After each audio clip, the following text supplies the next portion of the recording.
અમદાવાદના થલતેજ સ્થિત ટાઇટેનિયમ બિલ્ડિંગમાં આગ લાગવાની ઘટના સામે આવી છે। ફાયર બ્રિગેડની 28 ગાડીએ આગ ઉપર કાબુ મેળવ્યો હતો। આગ લાગવાનું કારણ હજુ સુધી સામે નથી આવ્યું।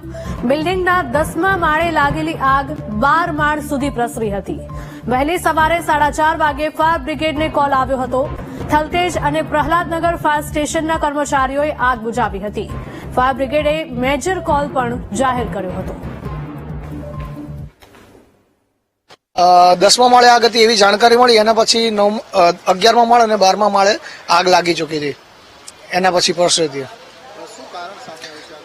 આગ લાગવાનું કારણ તો જાણવા મળેલ નથી। કોઈ પણ કારણ હોઈ શકે છે।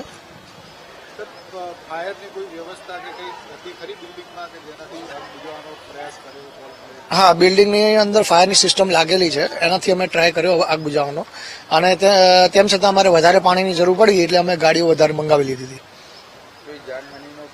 ના, કોઈ જાનહાનિ થઈ નથી। કોઈ જાનહાનિ નથી। કોઈ દાજ્યું હોય કે ઇન્જર્ડ થયું એ પણ નથી। એની માહિતી તો ખ્યાલ નથી, પણ હાલમાં અમે માહિતી લઈ રહ્યા છે કે કેટલું નુકસાન થયું। એમાં જે ઓફિસીસ છે એમાં વધારે નુકસાન થયું છે। 10મા માળે, 11મા માળે અને 12મા માળે જે ઓફિસીસ છે એમાં વધારે નુકસાન થયું છે।